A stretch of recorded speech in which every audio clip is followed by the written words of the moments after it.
Okay. Oh, thank you, Spirit, for giving us a card that's a little bit lighter than some of the other cards I got for this month. And so this is the Victory and Success card for the 22nd. I really enjoy this card. It's a 6 card, so it's about harmony. I like this card because it feels like you might kind of feel like you're on the other side of something. Um, Coming out of the week prior where it was the Tower card, and the fact that we're dealing with the overall theme for this month, the card that I pulled is Deception and Envy, which doesn't need to be scary, but I really talked about how we deceive ourselves, how we're not fully honest with ourselves, and we want to step into the new. So if you've been following the storyline of the month and the prior, week Soulcast that I've done, spiritually, you're going to feel alive and on fire because you're going to see in this full moon how far you've come with your shadow work. You're going to realize that you've almost made it through Mercury retrograde because it's done on the 25th. You are going to feel a richness, an experiential richness within yourself because you held yourself dearly, closely and tightly and tenderly during this month that has been chaos and kind of disruptive and, like movement and shaking things up. You're going to be like, oh my God, I can move forward and trust things.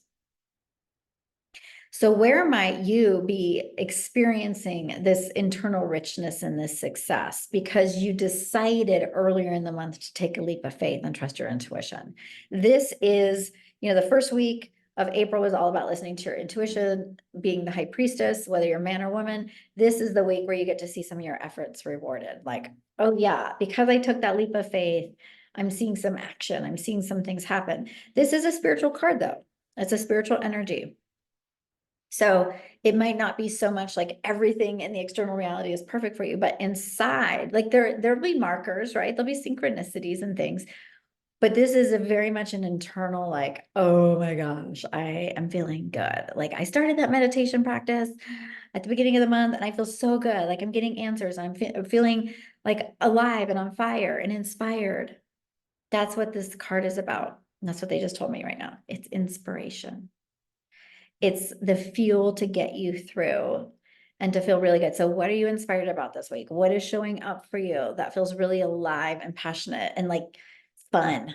Because that's where spirit wants you. Spirit wants you playing and having fun and reaping the rewards of deciding to become the best version of yourself and thriving. Because if you planted seeds at the Aries new moon, which is about the identity, you decided and you're willing to vision cast who you would be when you're being your best self. And this week, you'll get to see some of the external winks, the God winks that are saying, hey, you're on the right path. You're on the right path.